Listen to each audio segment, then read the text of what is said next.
श्रीमद् भक्ति सिद्धांत सरस्वती गोस्वामी श्रील प्रभुपाद की जय। अनंत कोटि वैष्णव वृंद की जय।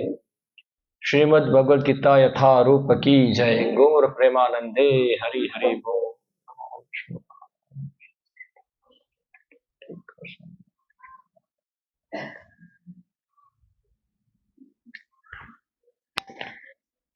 ओम नमो भगवते वासुदेवाय।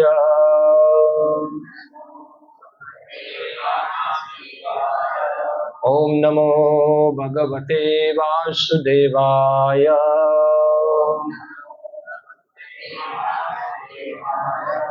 ओम नमो भगवते वासुदेवाय।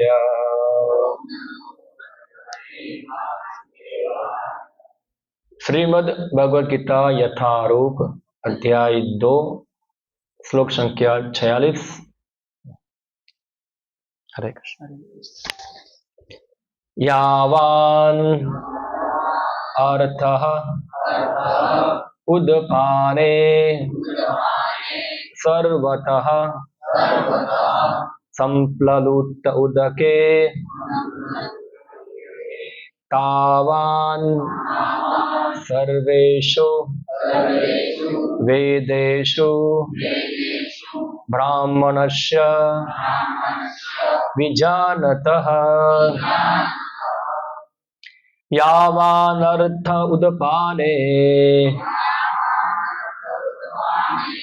सर्वतः संप्लुतोदके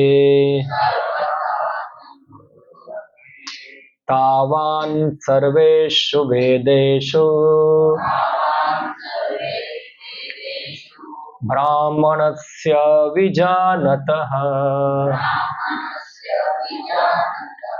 यावानर्थ उदपाने सर्वतः संप्लुतोदके तावान् सर्वेषु वेदेषु ब्राह्मणस्य विजानतः। यावनर्थ उदपाने सर्वतः संप्लुतोदके तावान् सर्वेषु वेदेषु ब्राह्मणस्य विजानतः।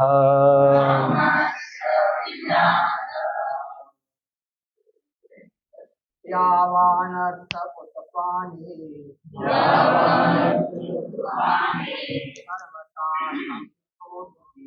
सर्वतः संप्लुतोदके तावान् सर्वेषु वेदेषु ब्राह्मणस्य विजानतः। यावानर्थ उदपाने सर्वतः संप्लुतोदके तावान् सर्वेषु वेदेषु ब्राह्मणस्य विजानतः।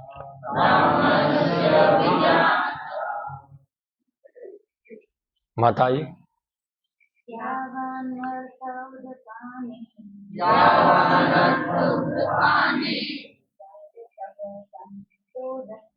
सर्वतः संप्लुतोदके तावान् सर्वेषु वेदेषु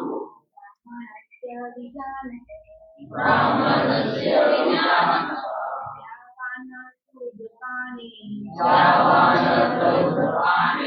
सर्वतः संप्लुतोदके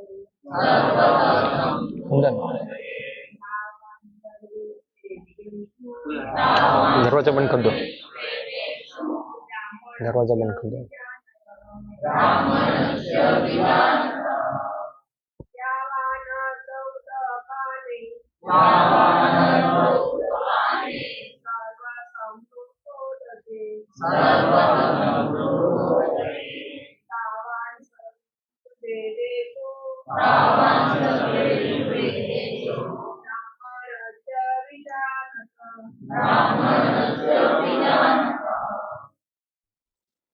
यावान जितना सारा अर्थ प्रयोजन होता है, उदपाने जलकूप में, सर्वतः सभी प्रकार से,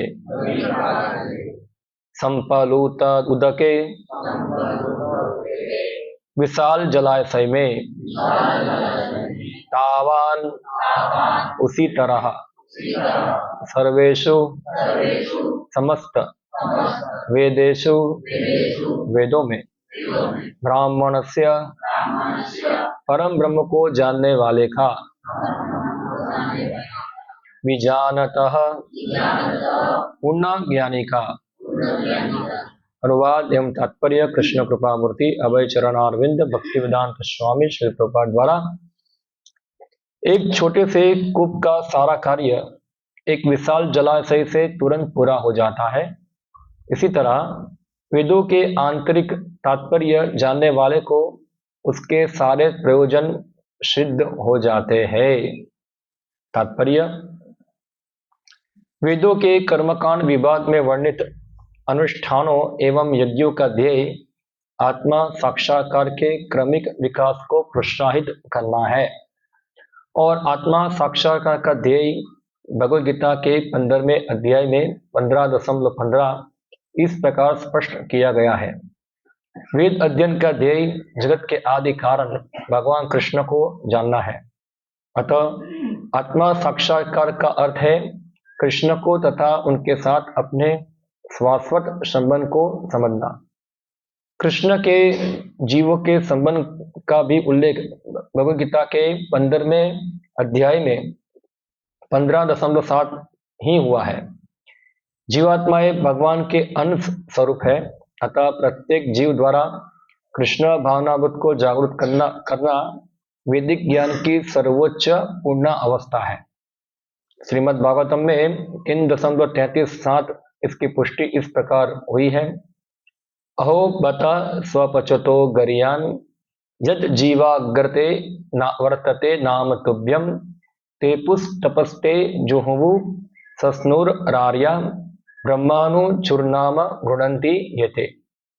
हे प्रभु, आपके पवित्र नाम का जाप करने वाले भले ही चांडाल जैसे निम्न परिवार में क्यों न उत्पन्न हुए हो, किंतु वह आत्मा साक्षात्कार के सर्वोच्च पद पर स्थित होता है।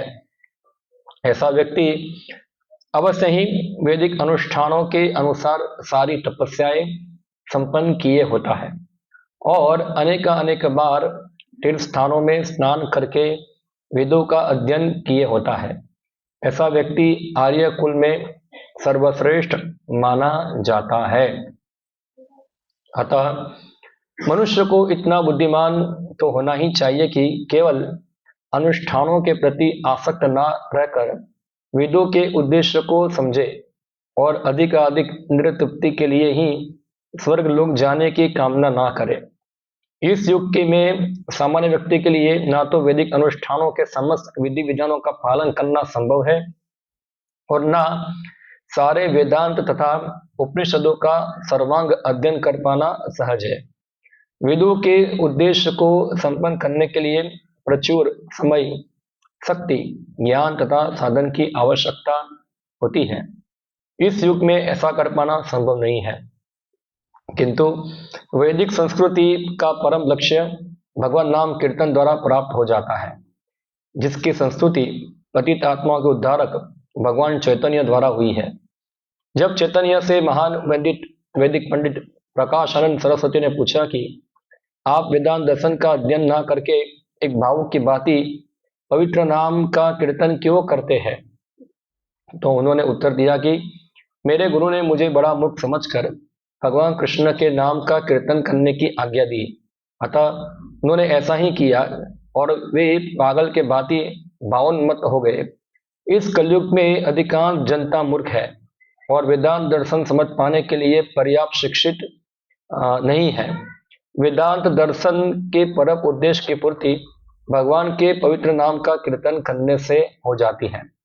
वेदांत वैदिक ज्ञान की पराकाष्ठा है और वेदांत दर्शन के प्रणेता तथा ज्ञाता भगवान कृष्ण है। सबसे बड़ा वेदांती तो वह महात्मा है जो भगवान के पवित्र नाम का जाप करने में आनंद लेता है। संपूर्ण वैदिक रहस्यवाद का यही चरम उद्देश्य है। ओम अज्ञानतिमिरन्धस्य ज्ञानाञ्जनशलाकया चक्षुरुन्मीलितं येन तस्मै श्रीगुरुवे नमः। श्रीचैतन्यमनोभीष्टं स्थापितं येन भूतले स्वयं रूपः कदा मह्यं ददाति स्वपदान्तिकम्।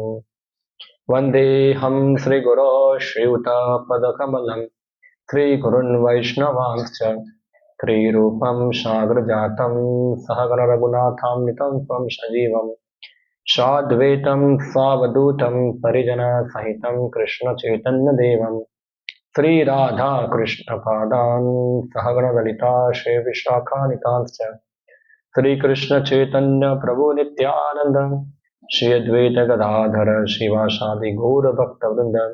हरे कृष्णा कृष्णा कृष्णा हरे हरे, हरे राम राम राम हरे हरे। हरे कृष्णा। जब कोई चीज समझना होता है तो अगर उसका उदाहरण दिया जाए तो वो चीज ठीक से समझ में आती है।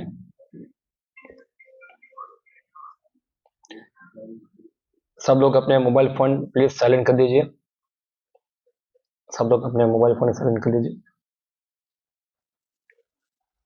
बीच में क्लास में डिस्टर्ब होगा। सब लोग अपना फोन निकालिए और साइलेंट कर दीजिए।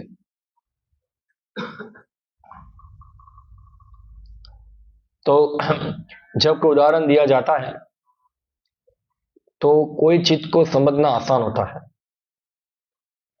तो गीता के ये बड़ा विभाग के अंदर भगवान श्री कृष्ण कर्म और भक्ति, सकाम कर्म और भक्ति के अंतर को समझा रहे हैं। माता जी आप उसको बाहर लेके जा सकते हैं।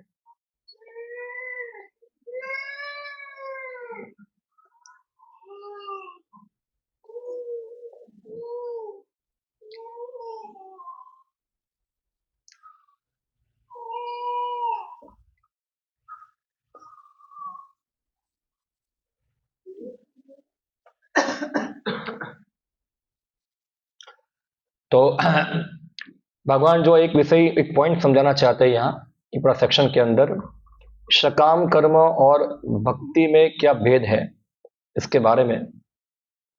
तो इसके लिए भगवान कृष्ण एक उदाहरण देते हैं।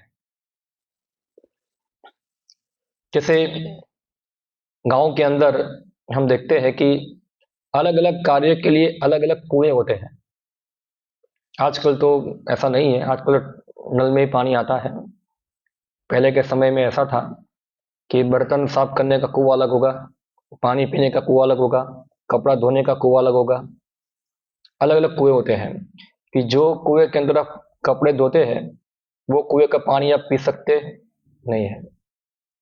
तो इसलिए अलग अलग उद्देश्य के लिए अलग अलग कुएं बनाए जाते हैं। मगर ये सभी कार्य जो है, बर्तन साफ करना या स्नान करना, पानी पीना, कपड़ा धोना, अगर आप एक बहती हुई नदी है उसके अंदर आप एक कार्य करेंगे तो आप सभी कार्य उसमें कर सकते हैं। बराबर? क्यों? पानी क्या है, हमेशा बहता है। तो यहां यही एक उद्देश्य बता रहे हैं कि जो वेद है, वेद जो है वो मानव समाज के लिए एक मैन्युअल है। हाँ, जैसे हम देखते हैं कि हम कोई गाड़ी खरीदते हैं, मोबाइल फोन खरीदते हैं, उसके साथ एक आता है मैन्युअल, कैसे उसको ऑपरेट करना है। उसी प्रकार से जो वैदिक शास्त्र जो है वो हमारे जीवन जीने की मैन्युअल है, कैसे जीना है। जैसे मैनुअल के अंदर लिखा होगा गाड़ी के बारे में, अलग अलग फंक्शन लिखे होंगे, ये लीवर है, ये ब्रेक है, ये क्लच है, ये टायर है, फ्रंट व्हील, बैक व्हील, सब लिखा होगा सब।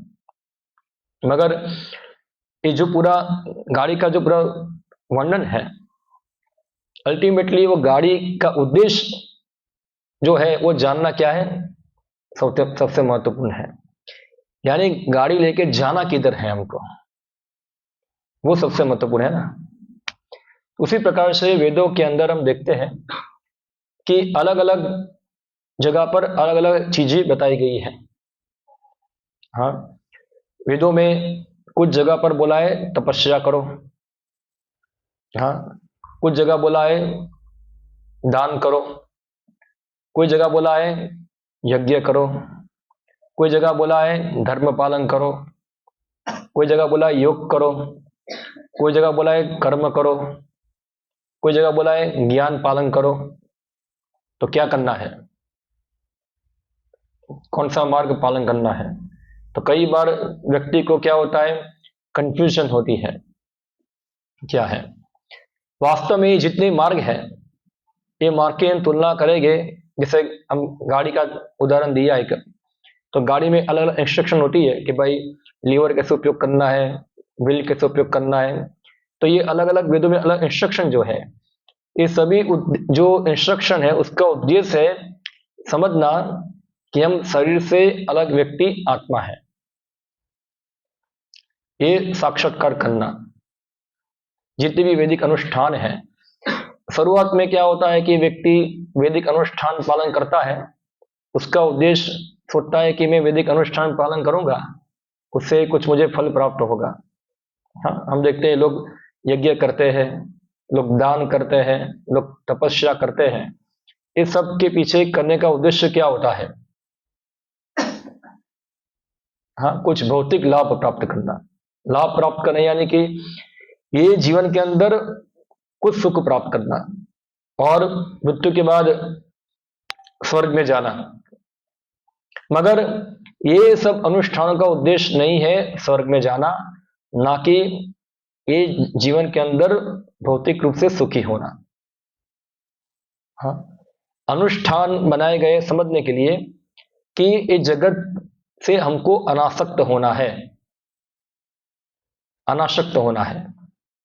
तो हम देखते हैं एक यज्ञ होते हैं, तो यज्ञ के अंदर क्या होता है कि सभी यज्ञों के अंदर मुख्य भोक्ता जो होते हैं विष्णु होते हैं। विष्णु के अलावा कभी यज्ञ होता नहीं है, यज्ञ का मुख्य भोक्ता भगवान ही है।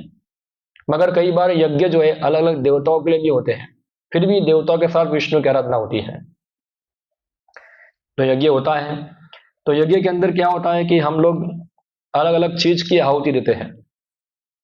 हाँ, कुछ अर्पण करते हैं, कुछ घी, औषधि या तो कुछ धान अर्पण करते हैं, और अर्पण कर कर कुछ बोलते हैं, कुछ मंत्र बोलते हैं हम लोग।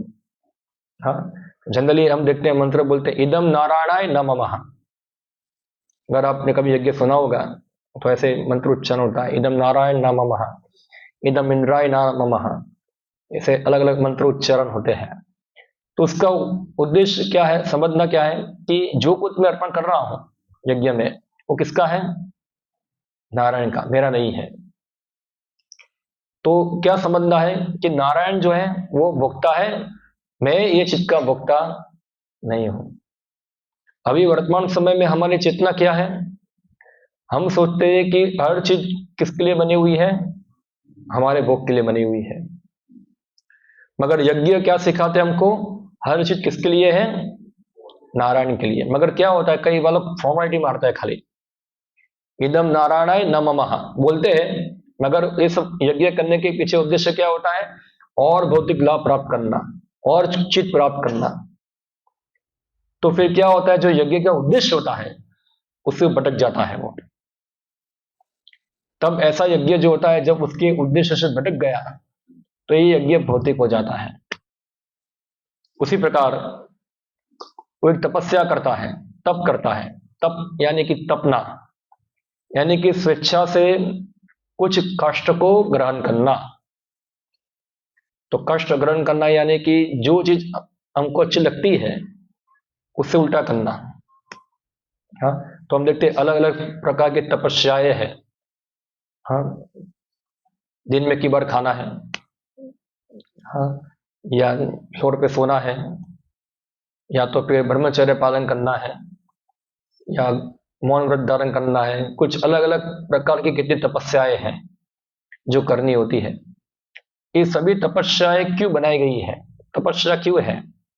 क्योंकि जो व्यक्ति अपने इंद्रियों के द्वारा भोग विलास में लगा हुआ है, तो तपस्या कर कर थोड़ा अपने इंद्रियों को कंट्रोल करना सीखे। हाँ, इंद्रिय संयमन सीखे तप द्वारा। और जब इंद्रिय संयमन होगा तब व्यक्ति आत्मा साक्षात्कार के बारे में जान पाएगा। इसलिए आप कोई भी धर्म देखिए, कोई भी धर्मों के अंदर आप देखो, सभी धर्मों के अंदर कुछ ना कुछ तपस्या दी गई है करने के लिए।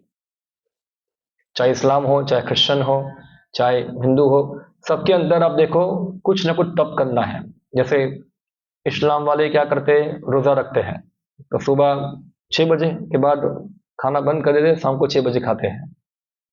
तो इसके बीच में क्या है, कुछ खाना नहीं है, कुछ पीना भी नहीं है, थोड़ा सेंस कंट्रोल करना है ये। मगर बाद में 6 बजे के बाद क्या होता है, फिर सेंस अनकंट्रोल हो जाती है, फिर तोड़ खाते हैं। हाँ, तो भटक जाते हैं उद्देश्य से। हाँ, उसी प्रकार हम देखते हैं हिंदू समाज के अंदर लोग कई बार सावन महीना करते हैं, कई बार अधिक मास में उपवास करते हैं, या तो फिर कोई दिन में उपवास करते हैं। मगर क्या होता है, एक दिन उपवास किया, दूसरे दिन क्या है, आने दो, सब खाओ। यानी क्या हो गया, जो मुख्य उद्देश्य था उससे भटक गया वो। तो ये उनका तपस्या करने का उद्देश्य क्या था कि मैं कुछ तप करूंगा तो मेरी कुछ मनोकामनाएं भी पूरी हो जाएगी, तो कुछ अभी कष्ट लेता हूं, बाद में ज्यादा भोग कर लूंगा। हाँ, अभी थोड़ा एक टाइम खाता हूं तो मेरा कुछ काम हो जाए, बाद में तो 3 बार खाऊंगा और एंजॉय करूंगा मैं। तो तपस्या का लक्ष्य क्या है, वो व्यक्ति भटक गया। उसी प्रकार से दान जो है, व्यक्ति दान देता है, तो दान कब देगा, जब उसने कुछ कमाया है, तो कमा कर वो कुछ अर्पण करता है। दान भी अलग अलग प्रकार के होते हैं। कुछ दान दिया तो अपने पास जो चीज थी वो किसी को दे दिया, यानी कि अभी वो चीज उसको दे दी तो उसके पास जो भोग करने के रिसोर्सेस थे वो कम हो गए अभी। हाँ, हुआ ना। तो इतना क्या होगा, उतना उसका इंद्रिय भोग क्या होगा, कम होगा। अभी मेरे पास 100 रुपया था, 100 रुपये का मैं दारू पीने वाला था, मगर 50 रुपया किसी और को दे दिया तो मेरे पास कितना बचा, 50 कहीं पीऊंगा, 150 तो गया ना अभी, तो इतना कम होगा। तो दान देगा तो उससे क्या होगा कि जो पैसा इकट्ठा किया है भोग करने के लिए, तो भोग करने में थोड़ी कमी आएगी इससे। हाँ, थोड़ी कमी होगी, तो उससे क्या होगा, सेंस कंट्रोल होगा। दान, यज्ञ, दान, तप, ज्ञान। तो ज्ञान मार्ग यानी कि व्यक्ति जो है उपनिषद वेदांत पढ़कर आत्मा और अनात्मा के बीच के अंतर को जानने का प्रयत्न करेगा। तो ज्ञान, यज्ञ, दान, तप, निष्काम कर्म, ये सभी का उद्देश्य एक ही है कि इंद्रिय संयमन कर कर अंत में आत्मा साक्षात्कार को प्राप्त करना, कि मैं ये शरीर नहीं, मैं आत्मा हूं, ये साक्षात्कार करना। और यहां से भी पूरा नहीं होता है कि मैं शरीर नहीं, मैं आत्मा हूं, ये तो खाली एक एंट्री है।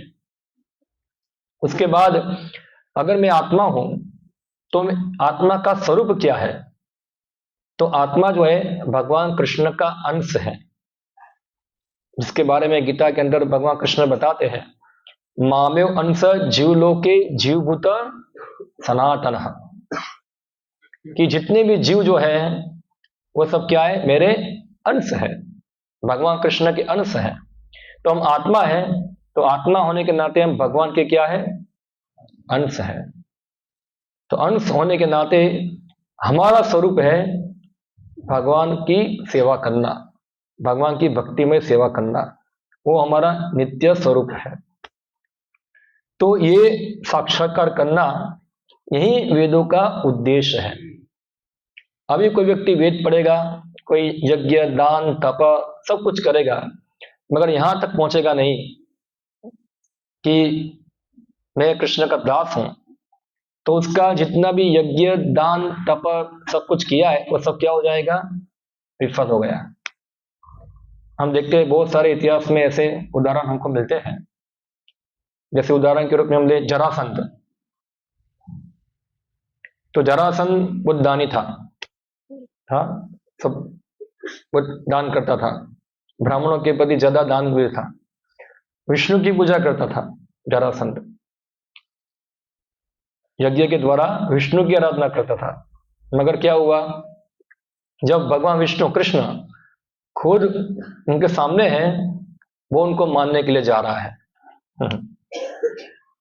तो क्या दिखा रहा है कि उसका जो कुछ दान तपस्या कर रहा है वो सब क्या हो गया, सब फेलियर है, क्योंकि सभी का उद्देश्य तो कृष्ण को ही जानना है। उसी प्रकार से हम देखते कर्ण, वो भी क्या था, वो दानवीर था।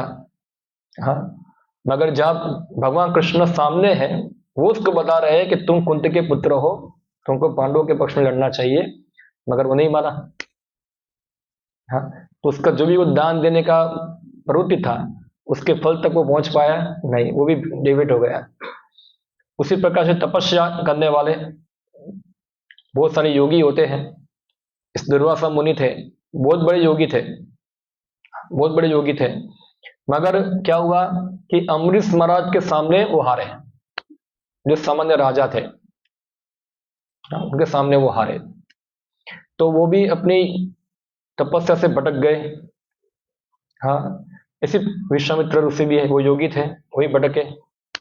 तो हम देखते हैं कि क्योंकि ये सबका उद्देश्य है कृष्ण भक्त बनना।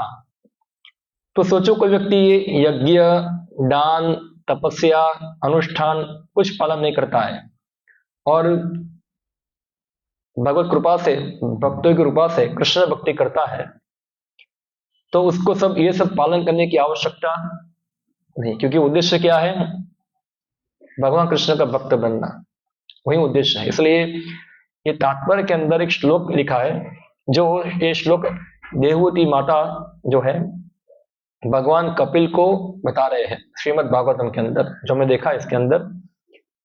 तो बताते हैं, अहो बत स्वपचतो गरियान, अहो हे प्रभु, अगर कोई व्यक्ति स्वपच, स्वपच यानी कि स्व यानी कुत्ता और पच यानी कि जो कुत्ते को खाने वाला है, तो कुत्ते को खाने वाले को वैदिक समझ में कहते हैं चांडाल।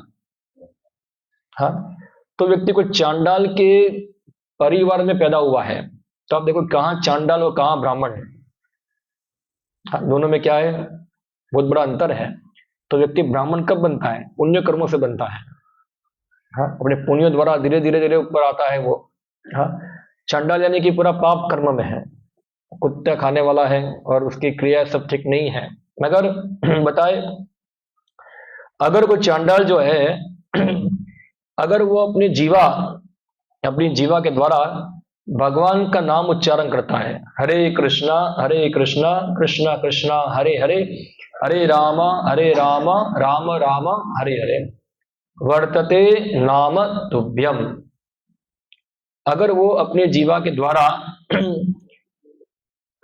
भगवत नाम उच्चारण करता है, तो समझना चाहिए कि चांडाल जो है, हाँ, उसने सभी प्रकार के तीर्थ स्थानों में स्नान कर लिया, सभी प्रकार के वैदिक अनुष्ठान कर दिए, उसने सब प्रकार के दान, सब प्रकार के तप, सब प्रकार की क्रियाएं, सब कुछ कर लिया है उसने। अब इसको और कुछ करने की आवश्यकता नहीं है, ये फुल स्टॉप है, ये फाइनल है, तो पहुंच गया उधर। अभी वो चांडाल के कुल में पैदा हुआ है, मगर वो चांडाल नहीं है अभी वो ब्राह्मण से भी श्रेष्ठ हो गया है। क्यों? यह जीवा वर्तते नाम तुभ्यम, क्योंकि उसकी जीव के द्वारा वो क्या ले रहा है, भगवान कृष्ण का नाम ले रहा है। यानी कि सभी वैदिक अनुष्ठान जो है हम कर रहे हैं, चाहे यज्ञ कर रहे हो, चाहे हम दान कर रहे हो, चाहे हम तपस्या कर रहे हो, चाहे हम व्रत तप जो भी हम कुछ पालन करते हैं, सभी का अंत में निचोड़ जो है वो क्या है, भगवान कृष्ण का शुद्ध भक्त बनना, वो उसका अंतिम निचोड़ है। और शुद्ध भक्त जो होता है उसका एक ही कार्य है, सततम कीर्तयन्तो माम यतन्तश्च दृढ़वता। गीता के अंदर भगवान बताते हैं, मेरे शुद्ध भक्त जो है हमेशा क्या करते हैं, सततम कीर्तयन्तो माम, हमेशा मेरा नाम का कीर्तन करते रहते हैं, नाम गुण रूप लीला परिकर, इस प्रकार से भगवान का कीर्तन करते रहते हैं। अभी जो व्यक्ति इस प्रकार से भगवान के नाम रूप गुण लीला का कीर्तन करता है तो उसको फिर यज्ञ, दान, तपस्या ये सब करने की आवश्यकता नहीं है, क्योंकि ये सब का फल ही क्या है? भगवान का शुद्ध भक्त बनना। नो डाउट शुरुआत में भगवान की शुद्ध भक्ति के लिए कुछ कुछ तपस्या करने की आवश्यकता होती है। तो हम लोग यज्ञ, इसलिए भगवान गीता में बताते हैं कि यज्ञ करना है तो किसके लिए करो? भगवान विष्णु के लिए। भुक्ताराम यज्ञ तपसाम सर्वलोके महेश्वरम यद जुओसी यद अस्नासी यद करोषि ददाति यद तपस्वसी कौंतया तत् कुरु मदर्पणम। भगवान बोलते हैं तुम जो कुछ कार्य कर रहे हो, जो कुछ खाते हो, जो कुछ दान करते हो, जो कुछ तपस्या करते हो, वो क्या करो? मुझे अर्पण करो। यानी कि तपस्या करना है किसके लिए? भगवान कृष्ण के लिए। दान करना है किसके लिए? कृष्ण के लिए। यज्ञ करना है किसके लिए? कृष्ण के लिए। कर्म करना है किसके लिए? कृष्ण के लिए। योग करना है किसके लिए? कृष्ण के लिए। इसलिए शास्त्र बताए वासुदेव परम ज्ञानम, वासुदेव परम गति, वासुदेवम परम योग, वासुदेवम परम ज्ञानम। सब कुछ क्या है? अंत में निचोड़ क्या है? वासुदेवी है। और गीता के अंदर भगवान कृष्ण खुद बताते हैं बहुनाम जन्मना बनते ज्ञानवान वा प्रपद्यते वासुदेव सर्वमिति स महात्मा सुदुर्लभ। कि जो महात्मा है वो दुर्लभ है, ऐसा कि जो ये जान लेता है कि कृष्ण वासुदेव जो है मैं उनका सेवक हूं, इतने जन्मों के बाद उसको ये ज्ञान होता है। तो अगर कोई व्यक्ति शुद्ध कृष्ण भक्त बनता है तो उसको ये कर्म कांड, ये अलग अलग क्रियाएं जो है उससे ऊपर आ जाता है। वो उसको ये सब पालन करने की आवश्यकता नहीं है। यही वेदों का उद्देश्य है। अंत में जब तक व्यक्ति भगवान कृष्ण का शुद्ध भक्त नहीं बनता है तब तक उसको ये अलग अलग अनुष्ठान, ये सब चीज को पालन करना होता है। जैसे हम देखें कोई व्यक्ति बीमार है, हाँ कोई व्यक्ति बीमार है तो डॉक्टर क्या करेंगे? उसको हॉस्पिटल में भर्ती किया, हाँ, और भर्ती किया वहां तो उसकी ट्रीटमेंट चालू होती है। डॉक्टर बोलेंगे कि आपको ये खाना है, ये नहीं खाना है, ये दवाई लेना है, ऐसे सोना है, ऐसा नहीं सोना है, बहुत सारे नियम आपके ऊपर लगा देंगे। हाँ, मगर जो व्यक्ति अच्छा हो गया है उसके लिए क्या है? ये सब नियम होते, फिर वो जो भी उसको खाना, जो उसका स्वाभाविक खाना पीना है वो चलता रहेगा। जब तक व्यक्ति बीमार है तब तक क्या होता है? उसको कुछ न कुछ नियम पालन करने होते हैं। तो उसी प्रकार से हम जो है वर्तमान अवस्था में जब तक हम कृष्ण के शुद्ध भक्त नहीं बन जाते हैं तब तक हमको कुछ न कुछ शास्त्र के नियम हमको पालन करने होते हैं, धर्म के अनुसार हमको चलना होता है। मगर ये धर्म का उद्देश्य क्या है? भगवान का शुद्ध भक्त बनना, और साथ साथ हमको भगवान की शुद्ध भक्ति का अभ्यास भी करना होता है। हाँ? तो भगवान कृष्ण ने बताते कि पूरे वेदों का जो निचोड़ है, पूरा वेद कोई पढ़ेगा उसको पढ़कर उसका साक्षात्कार यही है कि कृष्ण भगवान का शुद्ध भक्त बनना, भगवान का नाम उच्चारण करना, हरे कृष्णा कृष्णा कृष्णा हरे हरे, हरे राम राम राम हरे हरे। अभी हम देखेंगे तात्पर्य में श्री प्रभुपाद बताते हैं वर्तमान युग के अंदर, हाँ, ये सब अनुष्ठान करना, यज्ञ, दान, तपस्या, योग, ये सब पालन करना सबके लिए संभव नहीं है। हाँ, जैसे उदाहरण दो, यज्ञ करना, हाँ, तो पहले यज्ञ के अंदर सबसे पहले चाहिए योग्य ब्राह्मण। क्या चाहिए? योग्य ब्राह्मण चाहिए। ब्राह्मण यानी कि परफेक्ट ब्राह्मण, जो हर मंत्र को उच्चारण स्पष्ट करे। अगर यज्ञ के अंदर कुछ भी त्रुटि होती है तो पूरा यज्ञ खत्म हो जाता है। एक बार श्री प्रभुपाद जी हमारे संस्थापक आचार्य वृंदावन में यज्ञ कर रहे थे। एक अनुष्ठान था, दीक्षानुष्ठान था, उसका यज्ञ था, तो यज्ञ कर रहे थे वहां। तो यज्ञ के अंदर दूर एक माता जी बैठी हुई थी, उसके गोद के अंदर एक बच्चा था छोटा। वो बच्चे ने क्या किया? अपना मुंह का उंगली, अपना जो उंगली है ये मुंह में डाल दिया, और श्री प्रभुपाद ने उसको देख लिया, देखा तो बोला अभी पूरा यज्ञ क्या हो गया? अशुद्ध हो गया। अभी अभी पूरा यज्ञ निकाल दो, जो जगह साफ करो और फिर से नया यज्ञ करो फिर। तो ये यज्ञ बनाने में तो कितना दिन जाता है, तब जाके कोई व्यवस्था होती है। मगर एक आदमी ने आके क्या कर दिया, या मुंह में उंगली डाल दिया, पूरा अनुष्ठान गंदा हो गया, अशुद्ध हो गया। यानी कलयुग के अंदर जो व्यक्ति है, वर्तमान समय हम लोग जो है, ये सब अनुष्ठानों करने के लिए योग्य नहीं है। हाँ, ये सब अनुष्ठानों करने के लिए हमारी योग्यता नहीं है, क्योंकि उसमें तो सबसे पहले योग्य ब्राह्मण चाहिए। तो पहले तो योग्य ब्राह्मण ही नहीं मिलते हैं, और जो ब्राह्मण होते भी हैं वो खाली जन्मधारी होते हैं। और क्या उसके मुंह में क्या होता है, मावा होता है। हमारे सौराष्ट्र में तो ब्राह्मण यानी कि मुंह में मावा होना ही चाहिए, तभी वो ब्राह्मण है, मना ब्राह्मण नहीं है। हाँ, सबसे पहले उसके मुंह में मावा होगा। और ब्राह्मण पार्ट टाइम जॉब करेगा, पार्ट टाइम ये सब कर्मकांड करता है, और पार्ट टाइम कोई रिक्शा भी चलाता होगा, पार्ट टाइम कोई दूसरा भी काम करता होगा।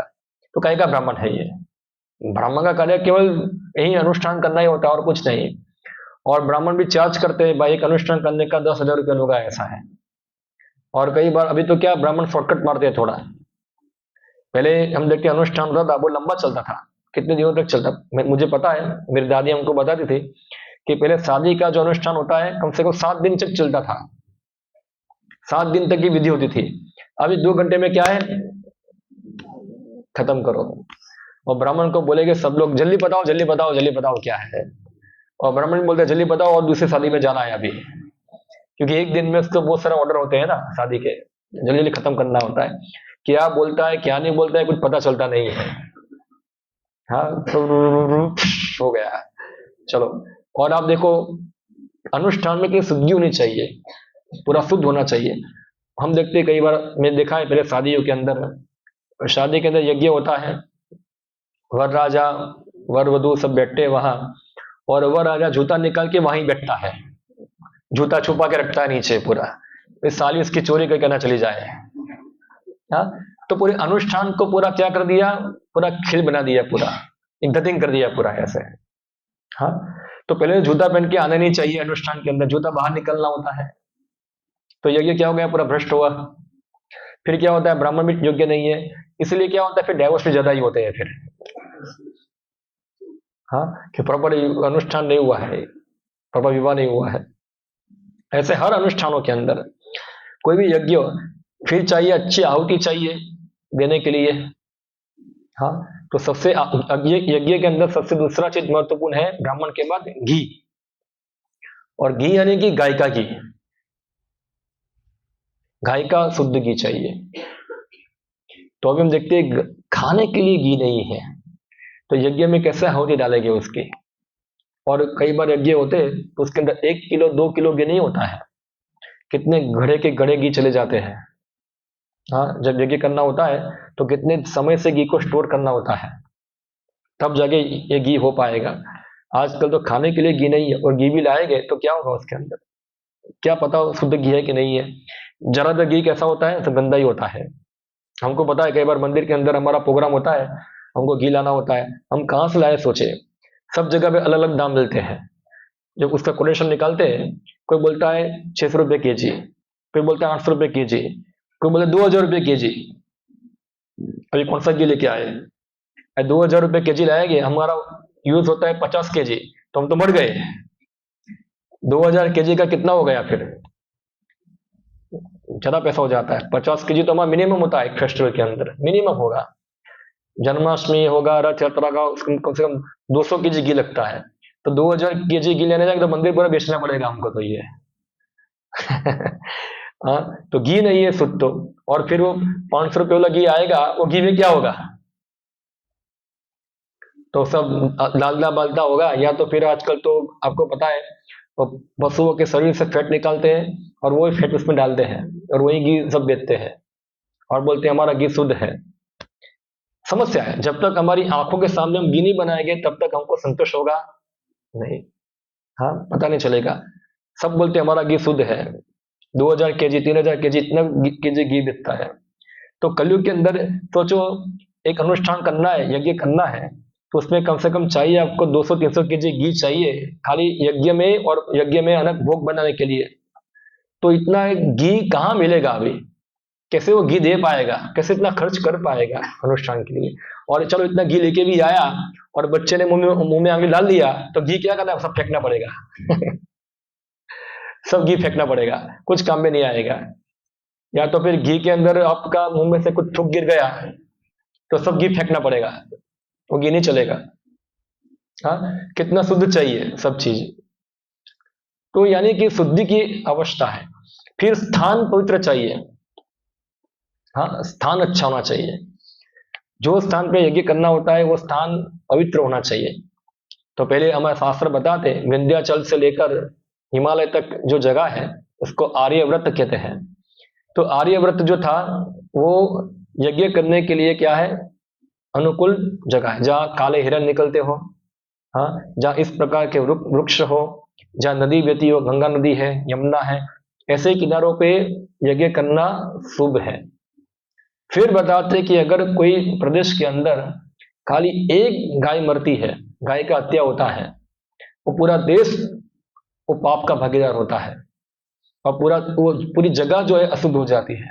वहां किसी प्रकार का अनुष्ठान हो सकता नहीं है, वो जगह ही अशुद्ध हो गई। इसलिए हम देखते थे पहले के समय के अंदर जब ब्राह्मण लोग यज्ञ करते थे तो असुर लोग कई बार आते हैं यज्ञ को बर्बाद करने के लिए। वो क्या करते, उसके अंदर सब मांस डाले गए, हड्डी डाले गए, इस प्रकार के यज्ञ को क्या करते थे वो लोग, भ्रष्ट करते थे। तो अभी तो आज ऐसा ही हो रहा है, सब खत्म करके भ्रष्ट कर दिया यज्ञ को, पशु हत्या होती है। हर दिन भारत में कितनी गायें कटती है, तो भारत में तो अभी भारत भी यही तो अभी यज्ञ के लिए अच्छी जगह नहीं है, अच्छा स्थान नहीं है। पहले बता रहे थे कि भारत अच्छा स्थान था, बाकी बाहर विदेशों में नहीं हो सकता क्योंकि विदेश पूरा अशुद्ध जगह है। वो भारत भी ऐसा हो गया, अभी तो यज्ञ करना संभव नहीं है। हाँ, तपस्या करना संभव नहीं है। कौन व्यक्ति तपस्या करता है, पहले व्यक्ति ज्यादा तपस्या करते थे। हाँ, भूखा रहना, अभी 4 घंटा भूखा रह सकता नहीं व्यक्ति। कलयुग में सबका शरीर क्या है, वो दुर्बल है, इतना तप करना सबके लिए संभव नहीं है। ध्यान करना, तप करना, लोग हिमालय पे ध्यान करना चाहते थे। हाँ, बताए कि 1 लाख साल का आयुष्य था सतयुग के अंदर, और उसमें से 60,000 साल तो लोग ध्यान ही करते थे। और ध्यान करने के लिए भी जगह क्या चाहिए, बहुत पवित्र चाहिए, सतोगुण में जगह चाहिए। इसलिए हिमालय पे जहाँ गंगा बहती है, जहाँ पूरा शांत वातावरण है, वहां बैठ के हम ध्यान कर सकते हैं। अभी ऐसे गीच शहर में आप ध्यान करने बैठोगे तो क्या आपका ध्यान होगा। हाँ, आजकल बहुत सारे ध्यान वाले चलते हैं, हम देखते हैं सब योगा ध्यान चलता है, वो ध्यान नहीं है, वो सो जाते हैं सब लोग। ध्यान में क्या हो जाते हैं, तो कई बार क्या होता है, ध्यान कर करके व्यक्ति पूरा काम कर करके पूरा डिस्टर्ब हो जाता है, तो फिर बोलता है चलो भी ध्यान करने जाते हैं।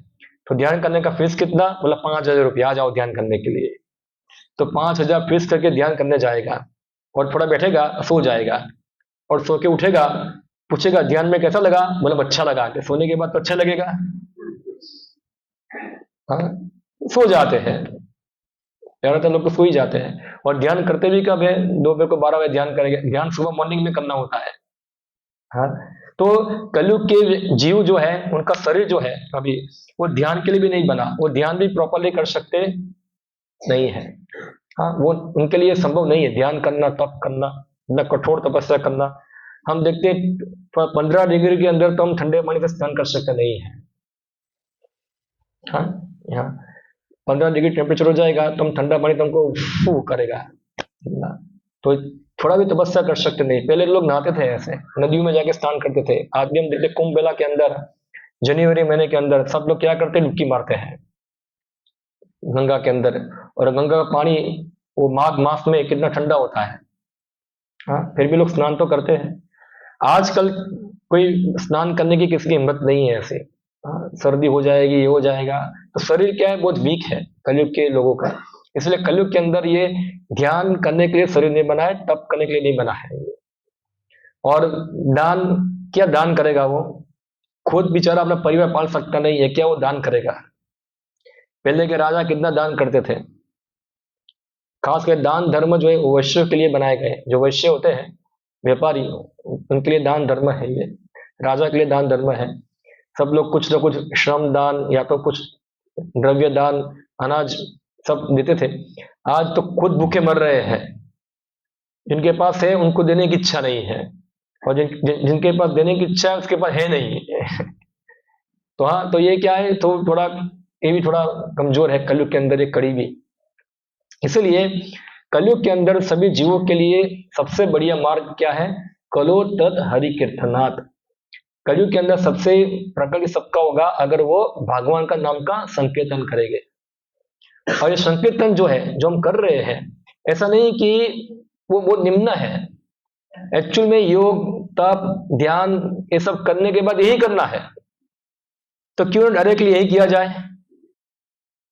हाँ, डायरेक्टली यही किया जाए, क्योंकि ये सब करने के बाद भी यही करना है। तो कई बार लोग बोलते सतयुग के अंदर ये संकीर्तन क्यों नहीं था, क्यों इतना कॉम्प्लिकेटेड योग साधना बनाया हुआ था। क्योंकि सतयुग के अंदर अगर संकीर्तन बोलते इजी करने के लिए, तो वो इतना इजी क्यों है। थोड़ा उनको क्या चाहिए, थोड़ा और जटिल चीज चाहिए जिससे उनको लगे कि कुछ किया मैंने। हाँ, तो इसी प्रकार से हम देखते हैं कई बार अनुष्ठान होता है, तो अनुष्ठान में खाली भगवान का कीर्तन करके अनुष्ठान हो जाता है। एक बार हमारा इस्कॉन वृंदावन हो गया, यहाँ से वृंदावन हमारा इस्कॉन मंदिर वृंदावन, तो 1974 के अंदर 74-75 के अंदर वो मंदिर की स्थापना हुई, जिसमें कृष्ण बलराम का विग्रह का स्थापना करना था भगवान के।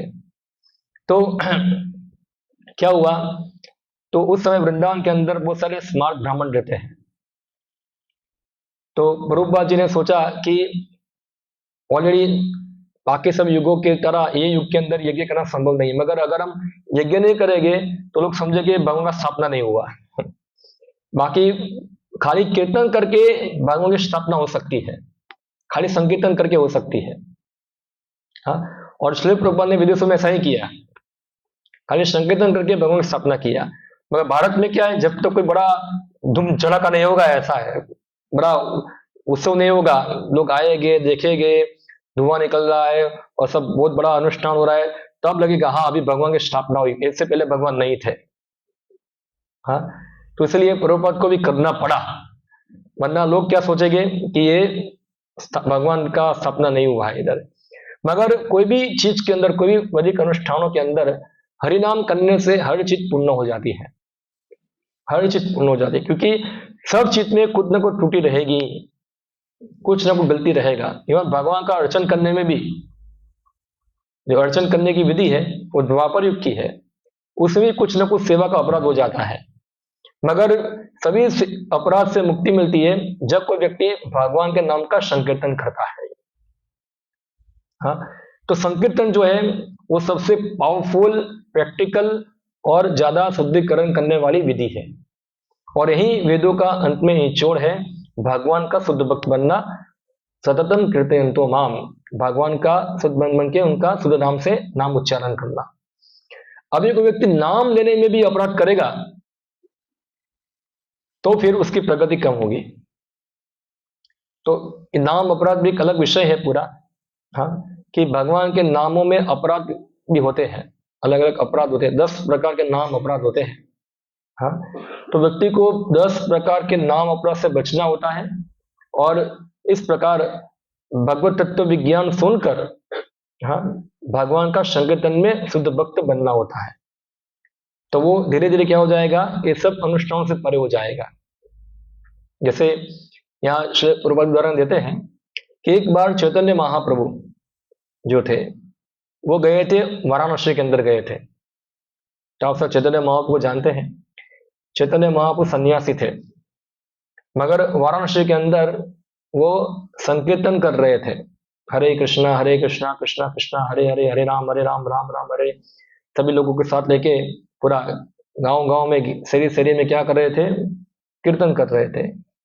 तो वहां शंकराचार्य के कुछ अनुयायी थे, मायावादी सन्यासी बोलते हैं उनको, जिसका लीडर था प्रकाशानंद सरस्वती। हाँ, जो 60,000 सन्यासियों का बॉस था। उसके अंडर में कितने सन्यासी थे, 60,000 सन्यासी थे, उसका लीडर था वो। चैतन्य महाप्रभु जब संकीर्तन कर रहे थे तो उसने देखा कि सन्यासियों के क्यों नाच रहा है, कूद रहा है, गा रहा है, सब क्या पागल की तरह सब हो रहा है ये।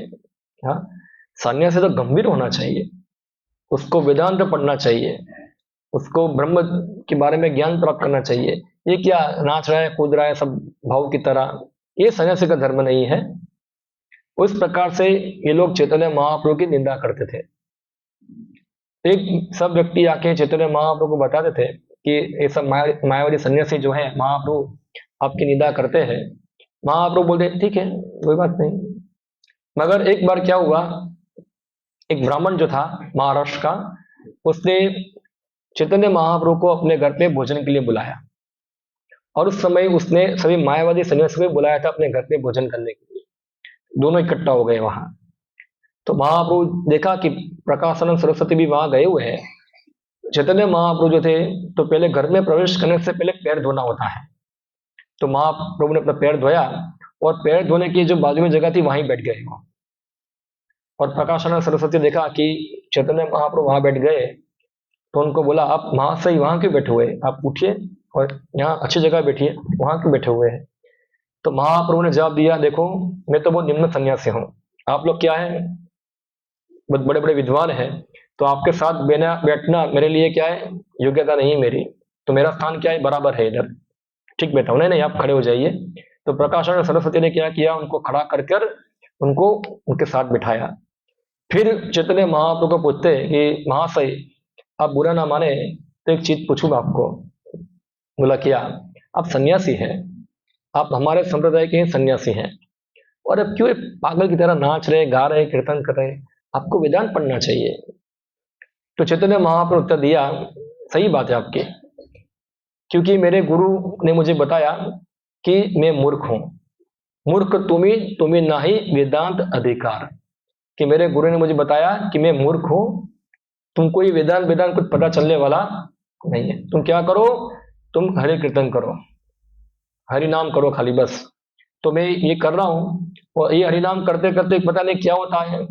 हाँ हाँ, हरे कृष्ण मंत्र ए स्वभाव, जे जपे ते कृष्ण उपजाए भाव। कभी मैं नाचता हूँ, कभी रोता हूँ, कभी हंसता हूँ, कभी कुदता हूँ, पता नहीं अपने आप हो रहा है ये। और जब मैंने गुरु के जाके बताया ये सब क्या है, तो मेरे गुरु ने मुझे बताया, ओ तुम भाग्यशाली हो, तुमने कृष्ण के प्रति प्रेम प्राप्त कर लिया है। अभी क्या करो, जाओ नाचो गाओ भक्त संगे करो संकीर्तन, कृष्ण नाम उपदेशी तार सर्वजन। तुम जाओ भक्तों के साथ नाचो गाओ कीर्तन करो, और इस प्रकार से सभी लोगों का क्या करो, उद्धार करो। तो मैं ये कर रहा हूं, इसमें मेरी क्या गलती है।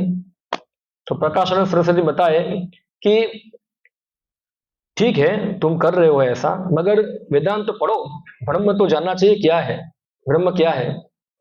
चैतन्य महाप्रभु सच में वेदांत के बहुत बड़े ज्ञाता थे। फिर उन्होंने प्रकाशानंद सरस्वती को बताया, ठीक है तुम वेदांत की बात बताते हो, तो वेदांत में जानने का विषय क्या है। बोला ब्रह्म। वो ब्रह्म कौन है बताओ।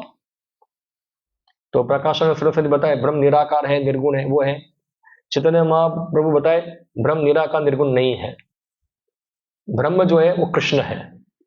और उन्होंने शास्त्रों के प्रमाण के द्वारा समझाया कैसे कृष्ण ही परम ब्रह्म है, वही जानने योग्य वस्तु है। तो वेदांत का उद्देश्य भी क्या है, कृष्ण को ही जानना है। तो खास करके चैतन्य महाप्रभु ये उदाहरण के द्वारा समझाना चाहते थे, वास्तव में वेदांत की समझ उनको नहीं थी, उनको तो थी। इसलिए कलयुग के अंदर भी ऐसे बहुत सारे वेदांतिस्ट होते हैं जो वेदांत पढ़ते हैं, बड़ी बड़ी बातें करते हैं, मगर कृष्ण के भक्त नहीं होते हैं। तो ऐसे वेदांत पढ़ने से क्या लाभ। हाँ, जैसे एक धान का खेत होता है, उसमें आप धान के डूंडे होते हैं ना, वो खेत से काट कर लेके आओ, आप उसको जोतो, ऑलरेडी उसमें से धान निकल गया है, आप उसको जोतते रहो तो क्या कुछ फायदा है, कुछ फायदा नहीं है। तो अगर कोई व्यक्ति इतना शास्त्र पढ़ता है, बहुत सारा शास्त्र पढ़ता है, पुस्तकें पढ़ता है, वेदांत पढ़ता है, मगर कृष्ण का भक्त नहीं बनता है, तो क्या फायदा उसका सब जानने का। सब इतना मेहनत कर रहा है जोतने का, और ये धान तो निकल चुका है, तो धान निकालना मुख्य उद्देश्य है ना, जोत के। तो ये सब शास्त्र पढ़ने का उद्देश्य क्या है, भगवान का भक्त बनना, कृष्ण भक्त बनना। अगर ये नहीं हो रहा है तो तुम्हारा शास्त्र ज्ञान क्या है, सब पूरा फेलियर है ये। तो चैतन्य महाप्रभु ये समझाए कलयुग के जीव जो है वेदांत भी समझ पाते नहीं है इतना, वो भी जान पाते नहीं। इसलिए क्या करो, हरे नाम हरे नाम हरे नाम एवं केवलम कलो नास्तेव नास्तेव नास्तेव गतिर अन्यथा। यही सिंपल उपाय है कि अगर वो हरे नाम करेंगे उनका उद्धार होगा। तो हमको भी चाहिए कि अगर हम हरे कृष्ण मंत्र करते हैं, अगर हमको पूर्ण श्रद्धा है, उसके अंदर विश्वास है, तो हम ये बड़े बड़े ज्ञानी, बड़े बड़े योगी, बड़े बड़े तपस्वी से भी श्रेष्ठ है।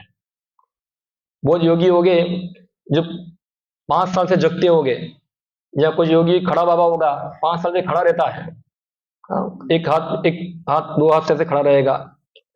तो अगर कोई व्यक्ति हरे कृष्ण मंत्र करता है, वो ऐसे योगी से भी श्रेष्ठ है।